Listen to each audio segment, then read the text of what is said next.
பேசாமல் ரெண்டு நெஞ்சும் பேசுதே,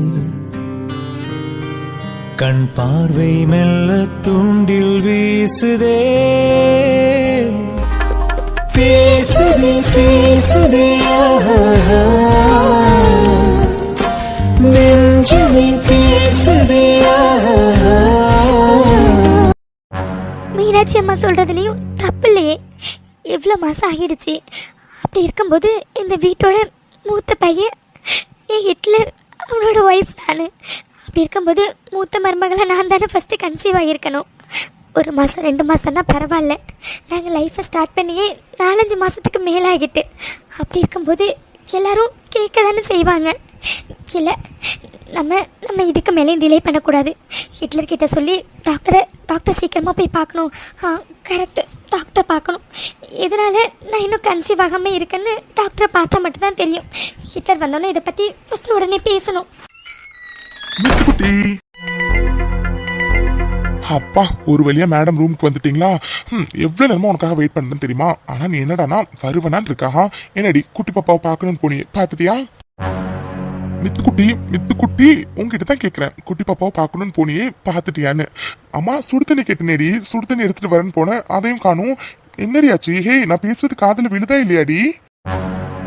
மித்து என்னாச்சுடி? நான் படுக்க பேசிட்டே இருக்கேன், நீ படுக்க அமைதியா இருக்க. என்னாச்சு மித்து? ஃபர்ஸ்ட் என்ன திரும்பி பாரு. மித்து என்னாச்சுடி? ஏன் ஒரு மாதிரி டல்லா இருக்க நீ? அம்மா என்னாச்சு மித்து? உடம்பு ஏதாச்சும் சரியில்லையே என்ன? மித்து உங்ககிட்ட தான் கேக்குறேன், என்னாச்சுன்னு. என்னாச்சுடி? ஏண்டி ஏன் ஒரு மாதிரி இருக்க நீ? அது ஹிட்லர், ப்ளீஸ், நான் உங்ககிட்ட கேட்பேன், என்கிட்ட முடியாதுன்னு சொல்ல மாட்டியே? மித்து எனக்கு எதுவுமே புரியல, என்ன கேட்கணும் என்கிட்ட நீ? அது எல்லாம் குழந்தை சம்பந்தமா தான். என்ன குழந்தை சம்பந்தமாவா? ஏண்டி வீட்டுல ஏதாச்சும் கேட்டாங்களா என்ன? அப்படிலாம் யாரும் கேட்கல. ஹிட்லர் ப்ளீஸ், நான் இது வரைக்கும் உங்ககிட்ட நிறைய வாட்டி நான் ஏன் இன்னும் கன்சீவ் ஆகலை, டாக்டர் போய் பார்த்துட்டு வரலான்னு சொல்லி கேட்டிருக்கேன். ஆனால் நீ இது வரைக்கும் அப்படி இப்படின்னு எதை சொல்லி வந்ததே கிடையாது. ப்ளீஸ் ஹிட்லர், எனக்கு இப்போ டாக்டரை பார்க்கணும். எனக்கு நான் ஏன் இன்னும் கன்சீவ் ஆகலை நான் உங்ககிட்ட கேட்கணும். எனக்கு ரீசன் தெரிஞ்சே ஆகணும் ஹிட்லர். ப்ளீஸ் ஹிட்லர், நீ டாக்டரை பார்க்குறதுக்கு கொஞ்சம் ஏற்பாடு பண்ண, அப்பாயின்மெண்ட் போட. உனக்கு தெரிஞ்ச ஒரு கைனகாலஜிஸ்ட் இருக்காங்கல்ல, பிரியா மேம், அவங்ககிட்ட அப்பாயின்மெண்ட் போடு ஹிட்லர். ப்ளீஸ், எனக்காக ப்ளீஸ். என்ன மறுபடியும் டாக்டர் கிட்ட போகணும்னு சொல்றா? டாக்டர் கிட்ட போனா மித்துக்கு குழந்தை பிறக்காதுங்கிற விஷயம் அவளுக்கு தெரிய வந்துடும். இல்லை, எப்பவும் சமாளிக்கிற மாதிரி இன்னைக்கும் சமாளிக்க வேண்டியதான். ஹிட்லர் போகிட்ட தான் பேசுகிறேன், காதில் விழுதா இல்லையா? இங்கே பாரு ஹிட்லர், எனக்கு ரீசன் தெரிஞ்சே ஆகணும். ஏன்னா நம்ம லைஃப்பை ஸ்டார்ட் பண்ணி 4-5 மாதத்துக்கு மேலேயே இருக்கும். இப்போ வரைக்கும் நான் கன்சீவ் ஆகலைன்னா என்ன ரீசன்னே தெரியல. எனக்கு அந்த ரீசனை தெரிஞ்சுக்கணும் ஹிட்லர். ப்ளீஸ் சீக்கிரம் நீ கொஞ்சம் அப்பாயின்மெண்ட்டை போடு ஹிட்லர். ப்ளீஸ், நம்ம இன்னைக்கு போய் அவங்கள பார்த்துட்டு வந்துடலாம்.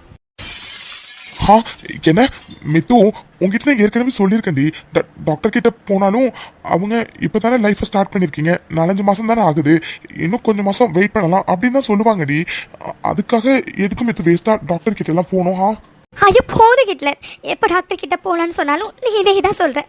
பரவாயில்ல, இன்னைக்கு நம்ம டாக்டர் கிட்ட போவோம். அவங்களும் இதே சொன்னாங்கன்னா அதுக்கப்புறம் ஓகே, நம்ம இன்னும் கொஞ்சம் மாதம் வெயிட் பண்ணலாம், ஓகேவா? ஆனால் ப்ளீஸ் ஹிட்லர், இன்னைக்கு டாக்டர் கிட்ட போயே ஆகணும். தயவு செஞ்சு நீ அப்பாயின்மெண்ட் போடு ப்ளீஸ். ஐயோ, என்ன இவ இன்னைக்கு டாக்டரை பார்த்தே ஆகணும்னு சொல்றான். எப்படி சமாளிக்கிறது? என்ன எதுன்னு எதுவுமே புரியலையே. ஹிட்லர், உங்ககிட்ட தான் கேட்குறேன். மித்து இல்லடி, அது. ஐயோ போது ஹிட்லர், தயவு செஞ்சு ரீசன் எதுவும் சொல்லாது. எனக்கு இன்னைக்கு டாக்டரை பார்த்தே ஆகணும். நீ அப்பாயின்மெண்ட் போடுறியா? இல்லைன்னா நம்பர் கொடு, நானே அப்பாயின்மெண்ட் போட்டுக்கிறேன். மித்து, அது எதுக்காக இன்னைக்கு நீ இவ்வளோ புடிவாதமா டாக்டரை பார்த்தே ஆகணும்னு சொல்றா? அப்போ வீட்டில் யாரோ ஏதோ சொல்லியிருக்காங்க அப்படிதானே? ஐயோ, நான் தான் சொல்றேன்ல, யாரும் எதுவும் சொல்லலைன்னு. ஹிட்லர், நீயே யோசிச்சு பாரு, நம்ம லைஃப்பை ஸ்டார்ட் பண்ணி 4-5 மாதத்துக்கு மேலே ஆகிட்டு இன்னும் நான் கன்சீவ் ஆகியிருக்கணும். ஆனால் கன்சீவ் ஆகினா ஆகலை ஹிட்லர். ஏன் என்ன ரீசன்னு எதுவுமே தெரியல. அதை தெரிஞ்சுக்க வேண்டாமா நம்ம? அதை தெரிஞ்சுக்கிட்டதுக்கப்புறம் என்ன நடந்தாலும் ஓகே, பட் அந்த ரீசன் என்னென்னு தெரிஞ்சுக்கணும்ல. அதுக்காக தான் ஹிட்லர் நான் டாக்டரை பார்க்கணும்னு சொல்கிறேன். ஹிட்லர் ப்ளீஸ், தயவு செஞ்சு போய் அப்பாயின்மெண்ட் போடு ஹிட்லர் ப்ளீஸ். மித்து ப்ளீஸ் இப்போ எதுக்கு இவ்வளோ டென்ஷன் ஆகுற? பின்ன டென்ஷன் ஆகாம என்ன பேருக்கு என்ன ஹிட்லர் பண்ண சொல்ற நீ? எப்பவும் சொல்ற அதே பதில தான் நீ சொல்ற. அதே பதில டாக்டர் சொல்லட்டும்னு சொல்றேன் நான். தயவு செஞ்சு போய் அப்பாயின்மெண்ட்டை போடு ஹிட்லர் ப்ளீஸ். உனக்கு கெஞ்சி கேட்குறேன் ப்ளீஸ். உன்னால போட முடியலனா நீ நம்பர் கொடு, நானே அப்பாயின்மெண்ட் போட்டுக்கிறேன். ஆஹா இல்லை நானே கால் பண்ணி அப்பாயின்மெண்ட்டை கேட்குறேன் ப்ளீஸ் டி. நீ டென்ஷன் ஆகாத ப்ளீஸ். அப்போ சீக்கிரம் இப்போவே கால் பண்ணி அப்பாயின்மெண்ட்டை கேளு. சரி நான் கேட்குறேன். மித்து உங்ககிட்ட நான் குடிக்க சுடு தண்ணி கேட்டல, நீ எடுத்துகிட்டே வரலையே. நீ போய் சுடு தண்ணி எடுத்துகிட்டு வரியா? நான் அதுக்குள்ளே அப்பாயின்மெண்ட்டை கேட்டு வைக்கிறேன். ஐயோ ஆமாம்ல, இந்த டென்ஷனில் நான் அதை மறந்தே போயிட்டேன். சரி ஓகே, நான் போய் உனக்கு ஹாட் வாட்டர் எடுத்துகிட்டு வரேன். நீ அதுக்குள்ளே அப்பாயின்மெண்ட் கேட்டு வை, ஓகேவா? சரிடி. ஐயோ மித்து வேற டாக்டர் கிட்ட அப்பாயின்மெண்ட் போட சொல்கிறான். எந்த டாக்டர் கிட்ட கூப்பிட்டுட்டு போனாலும் மித்துக்கு குழந்தை பிறக்காதுங்கிற விஷயத்த கண்டிப்பாக சொல்லிடுவாங்க. இப்போ என்ன பண்ணுறதுன்னே ஒன்றுமே புரியலை. நான் வேற அவகிட்ட அப்பாயின்மெண்ட் போட்டு வைக்கிறேன்னு சொல்லிட்டேன். ஐயோ கடவுளே, இப்போ என்ன பண்ணுறது? பேசாமல் அப்பாயின்மெண்ட் கிடைக்கலன்னு சொல்லிக்கலாம். கரெக்டு. மித்து வந்து கேட்டேன்னா அப்பாயின்மெண்ட் கிடைக்கலன்னு சொல்லிடலாம். இப்போதைக்கு ஓகே. ஆனால் நாளைக்கு அப்பாயின்மெண்ட் போட சொன்னான்னா சரி, இப்போதைக்கு சமாளிப்போம். நாளைக்கு என்ன பண்ணலாம் எது பண்ணலான்னு அப்படி யோசிச்சுக்கலாம். கரெக்டு. என்ன இவ தண்ணி தானே எடுக்க போனா? இவ்வளோ நேரம் ஆளை காணும், எங்கே போனா? இந்நேரம் ஹிட்லர் அப்பாயின்மெண்ட் போட்டிருப்பானா? கண்டிப்பாக போட்டிருந்துருப்பான். இன்றைக்கி டாக்டரை போய் பார்த்து என்ன ரீசன் என்ன எதுன்னு தெளிவாக கேட்டு தெரிஞ்சுட்டு வரணும். கரெக்டு. ஐயோ சுடு தண்ணி வேற கையில் வச்சுருக்கோம், ஆறிட போயிடு. ஃபஸ்ட்டு போய் தண்ணி போய் கொடுத்துட்டு வரலாம். மித்ரா ஒரு நிமிஷமா. சொல்லுங்கம்மா. என்ன? இல்லைம்மா, அது எப்படி கேட்குறதுன்னு தெரியல, அதான் யோசிக்கிறேன். அம்மா என்கிட்ட கேட்குறதுக்கு எதுக்கு யோசிக்கிறீங்க? எதாக இருந்தாலும் சொல்லுங்கம்மா. மித்ரா, அது நீயும் ஆதியும் குழந்தைய தள்ளி போடுற பிளான் ஏதாச்சும் வச்சுருக்கீங்களாம்மா? என்ன? இல்லைம்மா, அது இப்போதைக்கு குழந்தை வேண்டாம் அப்படின்னு தள்ளி ஏதாச்சும் போடுற மாதிரி இருக்கீங்களா என்ன? அம்மா, நான் தான் ஏற்கனவே உங்ககிட்ட சொன்னல குழந்தைய தள்ளி போடுற பிளான்லாம் இல்லைன்னு. அப்புறமும் ஏன் இப்படி கேட்குறீங்க? இல்லைம்மா, அது எப்படி கேட்குறதுன்னு தெரியலை. இருந்தாலும் ஒரு பிள்ளைய பெற்ற அம்மாவா என்னால் இதை கேட்காமலும் இருக்க முடியலம்மா. மித்ரா, உனக்கே நல்லா தெரியும், நீ தான் நம்ம வீட்டு மூத்த மருமகன்னு. ஆனால் வைஷு உனக்கு முன்னாடியே கன்சீவ் ஆகிட்டா. அவள் கன்சீவ் ஆனது சந்தோஷமான விஷயந்தாம்மா. ஆனால் மூத்த மருமக நீ இன்னும் கன்சீவ் ஆகாமல் இருக்கியேம்மா. மித்ரா, எனக்கு புரியுதுமா. இந்த மாதிரி நான் கேட்டால் கண்டிப்பாக உன் மனசு கஷ்டப்படுன்னு. ஆனால் எனக்கு வேற வழி தெரியலம்மா, வழி தெரியலை. ஏன்னா எங்கே போனாலும் உங்கள் மூத்த மருமக இன்னும் கன்சீவ் ஆகலையான்னு தான் கேட்குறாங்க. ஆனால் இது எல்லாமே என் புள்ள ஆதிய தனமாக பாதிக்கும். எல்லாரும் இந்த விஷயம் வெளியில் தெரிஞ்சதுன்னா ஆதிய தனமாக தப்பாக பேசுவாங்க. அதாம்மா மித்ரா உங்ககிட்ட கேட்குறேன், குழந்தைய பெற்றுக்க வேண்டான்னு ஏதாச்சும் பிளான் ஏதாச்சும் வச்சுருக்கீங்களான்னு. அப்படி ஏதாச்சும் இருந்தால் சொல்லிடுமா, தயவு செஞ்சு சொல்லிடு. என்ன அம்மா, உண்மையா அந்த மாதிரி எதுவும் இல்லைம்மா. குழந்தைய தள்ளி போடுற பிளான்லாம் எங்களுக்கு இல்லை. தயவு செஞ்சு நம்புங்கம்மா ப்ளீஸ். இல்லைம்மா மித்ரா, உனக்கே நல்லா தெரியும், நீ ஆதி அர்ஜுன் வைஷு 4 பேரும் ஒரே நேரத்தில் தான் வாழ்க்கையை ஸ்டார்ட் பண்ணீங்க. நீயும் ஆதியும் வாழ்க்கையை ஆரம்பித்து 4-5 மாதத்துக்கு மேலே இருக்கும். ஆனால் இப்போ வரைக்கும் நீ நல்ல செய்தி சொல்லவே இல்லைம்மா. நானும் நீ இந்த மாதம் சொல்லுவேன் அடுத்த மாதம் சொல்லுவேன்னு ஒரு மாதமும் வெயிட் பண்ணிக்கிட்டே இருப்பேன். ஆனால் நீ 1 மாதம் கூட வந்து சொன்னதே இல்லைம்மா. அதனால தான்மா கேட்குறேன். அப்படி ஏதாச்சும் இருந்தால் தயவு செஞ்சு சொல்லிடுமா. வெளியில் என்னால் கேட்குறவங்களுக்கு பதில் சொல்ல முடியலம்மா, பதில் சொல்ல முடியல. ஒரு அம்மாவா என் நிலைமையை நீ நினச்சி பார்க்கணும்லம்மா. உண்மையை சொல்லணும்னா என் பிள்ளை ஆதியை நினச்சி எனக்கு ரொம்ப கவலையாக இருக்குமா, கவலையாக இருக்கு. மித்ரா, இவ்வளோ நேரம் நீயும் அண்ணியும் பேசிக்கிட்டு இருந்ததை நான் கேட்டுக்கிட்டு தாம்மா இருந்தேன். அண்ணி உண்மையாகவே ஆதியையும் உன்னையும் நினச்சி ரொம்ப வருத்தப்படுறாங்கம்மா. முன்னாடிலாம் 1-2 பேர் தான் என்னாச்சு ஏன் உங்கள் மூத்த மருமக இன்னும் கன்சீவ் ஆகலைன்னு கேட்டுக்கிட்டு இருந்தாங்க. ஆனால் இப்போலாம் அடிக்கடி நிறைய பேர் கேட்க ஆரம்பிச்சிட்டாங்கம்மா. அதனால தாம்மா அண்ணி உங்ககிட்ட இப்படிலாம் கேட்குறாங்க. நீயும் அதையும் குழந்தைய தள்ளி கிள்ளி போடுறீங்களா, இல்லை வேறு ஏதாச்சும் பிரச்சனையாம்மா உங்கள் 2 பேருக்குள்ளார? ஆமாம்மா மித்ரா, வெளியில கேட்குறவங்களுக்கு பதில் சொல்ல முடியலம்மா. எல்லாரும் அதையும் தப்பா பேசுறாங்க, உன்னையும் தப்பா பேசுறாங்க. எங்களால் எதுக்குமே பதில் சொல்ல முடியலம்மா மித்ரா. உண்மையை சொல்லணுன்னா நீங்கள் நீங்கள் டாக்டரை போய் பார்க்குறது நல்லதுன்னு தோணுதுமா. ஏன்னா யாருக்கு குறை இருக்குன்னு தெரியல பார்த்தீங்களா? அதாம்மா. ஆமாம் மித்ரா, இப்படிலாம் நாங்கள் சொல்கிறது உனக்கு கஷ்டமாக இருக்குன்னு எங்களுக்கு புரியுதுமா. ஆனால் வேற வழி இல்லைம்மா. ஏன்னா கல்யாணம் ஆகி ரொம்ப மாதம் ஆகிட்டு, நீங்கள் வாழ்க்கையை ஆரம்பித்து 4-5 மாதம் ஆகிட்டு, இப்போ வரைக்கும் கன்சீவ் ஆகலைன்னா 2 பேரில் யாருக்காச்சும் ஒருத்தவங்களுக்கு குறை இருக்கும்லம்மா. அதனால தாம்மா டாக்டரை போய் பார்க்க சொல்கிறோம். தயவு செஞ்சு தப்பாக நினச்சிக்காதம்மா. அம்மா அத்தை போதும், நிறுத்துறீங்களா? அது இல்லப்பா, அது போதுமா, நிறுத்துறீங்களா? இவ்வளவு நேரம் நீங்க மித்துக்கிட்ட பேசினதே நான் கேட்டேன். அத்தை நீங்களும் சேர்ந்து மித்துக்கிட்ட பேசினதே நான் கேட்டேன். ஏமா ஏன் இப்படி இருக்கீங்க? உங்ககிட்ட நான் ஏற்கனவே சொல்லிட்டேன்ல, ஏமா மறுபடியும் குழந்தை குழந்தை குழந்தைன்னு எப்ப பார்த்தாலும் அதை பத்தி கேட்டுட்டு இருக்கீங்க? இல்லப்பா, அது ஐயோ போதத்த, அது இதுன்னு எதுவும் சொல்ல வேண்டாம். உங்களுக்கு எல்லார்கிட்டயும் நான் ஏற்கனவே சொல்லிட்டேன். மறுபடியும் மித்துக்கிட்டே என்கிட்டே வந்து குழந்தை குழந்தை குழந்தைன்னு எப்ப பார்த்தாலும் குழந்தைய பத்தி பேசாதீங்கன்னு. ஏன் இப்படி புரிஞ்சுக்கவே மாட்டேங்கிறீங்க? என்ன பண்ற நீ? இப்ப எதுக்கு நீ இவ்ளோ டென்ஷன் ஆகுற? நீ கொஞ்சம் அமைதியா இரு. என்னமா இப்ப உங்களுக்கு பிரச்சனை? என்ன பிரச்சனை? அர்ஜுன் என்னோட தம்பி, அவனோட ஒய்ஃப் ஃபர்ஸ்ட் கன்சீவ் ஆயிட்டா. மித்து மூத்த மருமக, அவ இன்னும் கன்சீவ் ஆகல. இதுதானே உங்களோட பிரச்சனை? மா இதெல்லாம் ஒரு பிரச்சனையாமா? நீங்க தானே அடிக்கடி சொல்லுவீங்க கடவுளுக்கு தெரியும் குழந்தை எப்ப கொடுக்கணும்னு, அப்பதான் கொடுப்பாருன்னு. அதே மாதிரி இதையும் கடந்து போக வேண்டியதானே. அப்புறம் எதுக்குமா சும்மா எப்ப பார்த்தாலும் குழந்தை குழந்தை குழந்தைன்னு இப்படி மித்ராவையும் என்னையும் மாத்தி மாத்தி? ஏமா ஏன்? அது நீ சொல்றதெல்லாம் சரிதான்டா. அதனால தான்டா இவ்வளோ மாசம் நாங்க யாரும் உங்ககிட்ட பெருசா இதை பத்தி கேட்கவே இல்லை. இப்போ கேட்குறோன்னா தயவு செஞ்சு 2 பேரும் புரிஞ்சுக்கோங்கடா. நான் எதுவும் தப்பா கேட்கலையடா. எல்லா அம்மாவும் ஆசைப்படுற மாதிரி என் பையனுக்கும் சீக்கிரம் ஒரு வாரிசு வேணும் அப்படின்னு தானடா கேட்டேன். இதுல என்னடா தப்பு இருக்கு? ஆமாடி, நாங்கள் கேட்டதுல தப்பு எதுவும் இல்லையே. கல்யாணம் ஆகி ரொம்ப மாசம் ஆயிடுச்சு. நீங்க வாழ்க்கையை ஸ்டார்ட் பண்ணி 4-5 மாசத்துக்கு மேலே ஆகிட்டு, உங்களோட சேர்ந்து தான் வைஷும் அர்ஜுனும் வாழ்க்கையை ஸ்டார்ட் பண்ணாங்க. ஆனால் வைஷு இப்போ 4வது மாதமே அவளுக்கு வரப்போகுது. ஆனால் நம்ம மித்ரா இன்னும் கன்சீவ் ஆகலைன்னா எல்லாரும் கேள்வி கேட்குறாங்கப்பா. எங்களால் பதில் சொல்ல முடியல. அப்போ நாங்கள் கேட்க தானப்பா பண்ணுவோம். ஐயோ போதத்தை நிறுத்துங்க. சும்மா ஆனா உனா அடுத்தவன் இதை கேட்கறான் அதை கேட்கறான்னு எப்ப பார்த்தாலும் அடுத்தவனுக்காக வாழ ஆரம்பிச்சோன்னு வச்சுக்கோங்களேன், நம்ம வாழ்க்கையை நம்மளால வாழவே முடியாது. இல்ல எனக்கு புரியல. கல்யாணம் பண்ணிட்டு வாழ்க்கையை ஸ்டார்ட் பண்ணிட்டா உடனே குழந்தை பெத்துக்கணும்னு ஏதாச்சும் ரூல் ஏதாச்சும் இருக்கா? நான் உங்ககிட்ட ஏற்கனவே நிறைய வாட்டி சொல்லியிருக்கேன். சும்மா குழந்தை குழந்தை குழந்தைன்னு எங்க 2 பேர்கிட்ட மறுபடியும் வந்து கேட்காதீங்கன்னு. அதே மாரி திரும்ப வந்து அதுவும் இன்னைக்கு ஒரு படி மேல 2 பேர்ல யாருக்காச்சும் ஒருத்தவங்களுக்கு குறை இருக்கான்னு டாக்டர் போய் செக் பண்ணிட்டு வாங்கன்னு சொல்றீங்க. என்னமா இதெல்லாம்? நீங்க எப்படி பேசுறீங்கன்னு நான் கொஞ்சம் கூட எதிர்பார்க்கவே இல்லம்மா.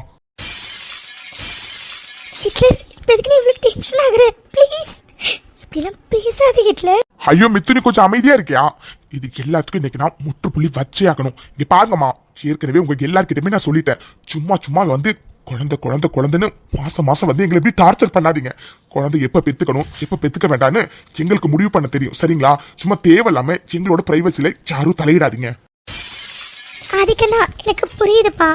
ஆனா ஒரு அம்மாவா காலத்துல எல்லாம் நடக்கணும்னு தானப்பா ஆசைப்படுறேன். அது தப்பா? அதனால தாப்பா 2 பேரும் ஹாஸ்பிட்டல் போய் டாக்டரை பார்த்துட்டு வாங்கன்னு சொல்லிக்கிட்டு இருந்தேன். என்ன எதுன்னு தெரிஞ்சிடலப்பா, அதனால தான்ப்பா. அது போதுமா? எப்ப குழந்தை பெத்துக்க கூடாது, எப்ப போய் டாக்டர் பார்க்கணும்னு எங்களுக்கு நல்லா தெரியும். குழந்தைங்கிறது எங்க 2 பேரோட தனிப்பட்ட விஷயம். அதுல தயவு செஞ்சு நீங்க யாரும் தலையிடாதீங்க.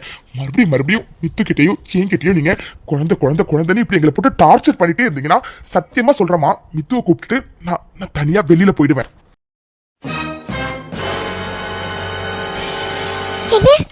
அது என்னடா இப்படி எல்லாம் பேசுற? பின்ன வேற என்னமா பண்ண சொல்றீங்க? நானும் எத்தனை வாட்டி தான் உங்ககிட்ட சொல்றது? என்கிட்ட தனியா வந்து கேட்டப்பையும் நான் உங்ககிட்ட என்ன சொல்றேன்னு உங்களுக்கு நல்லா தெரியும். அதோட மித்துக்கிட்ட எனக்கு இப்படி கேக்குறீங்க. ஏமா ஏன் இப்படி இருக்கீங்க? இங்க பாருங்கம்மா, லாஸ்ட் அண்ட் ஃபைனலா சொல்றேன். இதுக்கப்புறம் யாராச்சும் என்கிட்ட இல்ல மித்துக்கிட்ட குழந்தைய பத்தி ஏதாச்சும் கேட்டீங்கன்னா சத்தியமா சொல்றேமா, மித்துவை கூப்பிட்டுட்டு நான் தனியா போயிடுவேன். இதுதான் என்னோட முடிவு. இந்த முடிவுல எந்த மாற்றமும் இல்ல. என்னப்பா இது? கூப்பிட்டுட்டு மித்ராவை கூப்பிட்டுட்டு தனியா போயிடுவேன்லாம் பேசுற? எல்லாம் உங்க நல்லதுக்காக தானப்பா நாங்க கேக்குறோம். ஐயோ போதும் அத்தை, எது நல்லது இப்படி குழந்தைய பத்தி அடிக்கடி பேசி பேசி எங்க மனசை கஷ்டப்படுத்துறதா நல்லதா? என்னது தெரியும் உங்களுக்கு? என்ன தெரியும்? மித்து குழந்தைய நினைச்சு எவ்வளவு வருத்தப்படுறான்னு தெரியுமா? ஒரு மாசமும் அவ பிரெக்னன்சி கிட்ல நெகட்டிவ் வரும்போதெல்லாம் உங்க எல்லாருக்கும் என்ன பதில் சொல்ல போறோன்னு அவ எவ்வளவு அழுவான்னு தெரியுமா? எவ்வளவு ஃபீல் பண்ணுவான்னு தெரியுமா?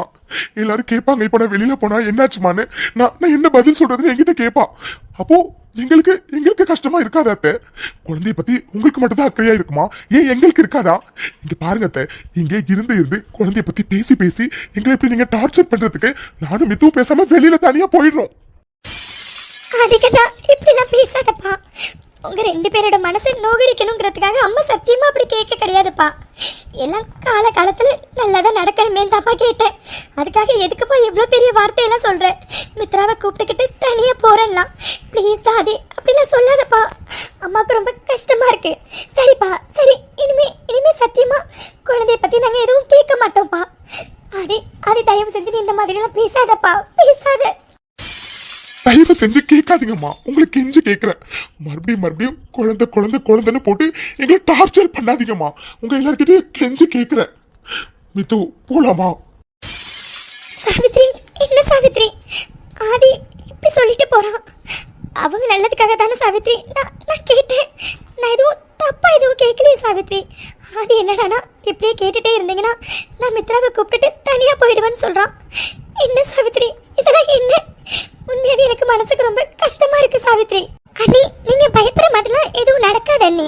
ஆதி சும்மா கோபத்துல அப்படி சொல்லிட்டு போறான் அண்ணி. ஆதி மித்ராவை கூப்பிட்டுட்டு தனியெல்லாம் போக மாட்டான் அண்ணி.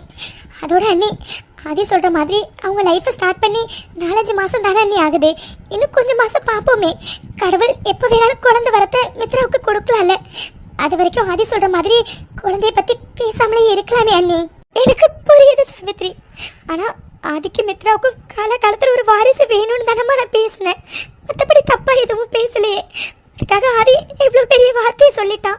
இப்படியே டார்ச்சர் பண்ணீங்கன்னா நாங்க வீட்டை விட்டு வெளியில போயிடுவோன்னு.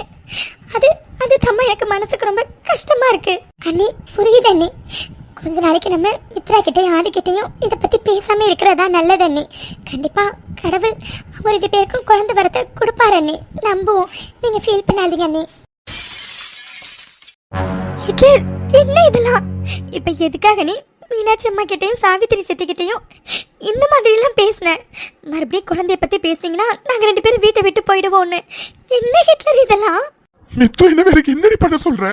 எப்ப பார்த்தாலும் குழந்தைன்னு அதே பத்தி பேசி நீ எவ்வளவு ஃபீல் பண்ற, எவ்வளவு வருத்தப்படுற, எவ்வளவு ஸ்ட்ரெஸ் ஆகுறன்னு எனக்கு மட்டும் தாண்டி தெரியும். ஒரு நாளும் நீ குழந்தைய நினைச்சு ஃபீல் பண்ணும்போது எனக்கு எவ்வளவு வலிக்குதுன்னு தெரியுமாடி? அவங்க ஈஸியா கேட்டுறாங்க, என்னமா இந்த மாசம் நல்ல செய்தி இல்லையான்னு. ஆனா அதை நினைச்சு ஒரு நாளும் நீ எந்த அளவுக்கு கஷ்டப்படுறன்னு எனக்கு தாண்டி தெரியும். அதனாலதான் மித்து அப்படி பேசினேன். அவங்க கேட்டதுல தப்பு இல்ல. இத்தனை மாசம் ஆகியும் நான் எதுவுமே நல்ல செய்தி சொல்லலைன்னா வீட்டில் உள்ளவங்க கேட்க தானே ஹிட்லர் செய்வாங்க. அவங்க கேட்டதுல தப்பு இல்லையே. அதுக்காக நீ அவங்க கிட்ட இப்படி பேசினதுலாம் தப்பு ஹிட்லர், தப்பு. மித்து எனக்கு புரியுதுடி, ஆனா எனக்கு வேற வழி தெரியல மித்து. இதனால நீ எவ்வளவு சஃபர் ஆகுறன்னு எனக்கு மட்டும் தாண்டி தெரியும். அதனால தாண்டி அப்படிலாம் பேசினேன். இல்ல ஹிட்லர், அவங்கன்னு இல்ல, எல்லார் வீட்லயும் இப்படிதான் கேட்பாங்க. அதனால அவங்க பேசுனதுல தப்பு இல்லை ஹிட்லர். தயவு செஞ்சு புரிஞ்சுக்கோ. சரி விடு, இன்னைக்கு தான் நம்ம டாக்டரை பார்க்க போறோம்ல. இன்னைக்கு என்ன ஏதுன்னு நம்ம கேட்டுட்டு தெரிஞ்சுட்டு வந்துடலாம். அப்பாயின்மெண்ட் போட்டல. எத்தனை மணிக்கு வர சொல்லியிருக்காங்க? ஹிட்லர், உங்ககிட்ட தான் கேட்குறேன். அப்பாயின்மெண்ட் போட்டல, எத்தனை மணிக்கு வர சொல்லியிருக்காங்க? இல்ல மித்து, அது அப்பாயின்மெண்ட்க்கு கால் பண்ணேன். பட் அப்பாயின்மெண்ட் எல்லாம் புக் ஆயிடுச்சான். அதனால இன்னைக்கு பார்க்க முடியாதுன்னு சொல்லிட்டாங்கடி. என்ன அப்பாயின்மெண்ட்ஸ் புக் ஆகிடுச்சா? என்ன ஹிட்லர் எப்படி சொல்கிறேனே? நான் இன்னைக்கு போகலான்னு நினச்சேன். சரி விடு, நீ கால் பண்ணி நாளைக்கு அப்பாயின்மெண்ட் புக் பண்ணிவிடு. ஓகே? என்ன மித்து? நான் கேட்டேன்டி, இன்னைக்கு அப்பாயின்மெண்ட் புக் ஆகியிருந்தா என்ன, நாளைக்கு அப்பாயின்மெண்ட் கொடுங்கன்னு. பட் என்ன சொன்னாங்கன்னா, நாளைக்கு அந்த டாக்டர் வெளியில போறாங்களாம், வரத்துக்கு 1 வீக் ஆகுமாண்டி. அதனால 1 வீக் கழிச்சு தான் இனிமே அப்பாயின்மெண்ட்ஸ் எல்லாம் ஸ்டார்ட் ஆகுங்கிற மாதிரி சொன்னாங்க மித்து. என்ன 1 வீக் ஆகுமா? சரி ஓகே ஹிட்லர், அப்போ நம்ம வேற டாக்டர் யாரையாச்சும் பார்க்கலாம், ஓகேவா? நம்ம வேற யார்கிட்டயாச்சும் அப்பாயின்மெண்ட் புக் பண்ணலாம், ஓகே? என்ன வேற டாக்டர்யா? வேணாம் மித்து, இவங்க தான் எக்ஸ்பீரியன்ஸ் டாக்டர், இவங்க கிட்ட போனாதான் கரெக்டா இருக்கும். 1 வீக் தானே, 1 வீக் வெயிட் பண்ணலாமே மித்து. அவங்க வந்ததுக்கு அப்புறம் அவங்க கிட்டே காட்டலாம், சரியா? ஏன்னா எக்ஸ்பீரியன்ஸ் டாக்டர் டி, அதனாலதான் சொல்றேன். மித்து, என்னடி யோசிக்கிற? இல்லை, இன்னும் 1 வீக் வெயிட் பண்ணணும்ல, அதான் யோசிக்கிறேன். பேசாமல் நம்ம வேற ஏதாச்சும் டாக்டரை கன்சல்ட் பண்ணலாமே ஹிட்லர். மித்து, என்னடி பேசுற? நீ தானடி இந்த டாக்டர் கிட்ட பார்க்கணும்னு சொன்ன. அதோட இவங்க எக்ஸ்பீரியன்ஸான டாக்டர், நீ தானே இவங்களை சஜஸ்ட் பண்ண. அப்படி இருக்கும்போது ஜஸ்ட் 1 வீக் தானே மித்து, 1 வீக் கழிச்சு நம்ம டாக்டர் போய் பார்க்கலாம், ஓகே? மித்து, என்னடி யோசிக்கிற?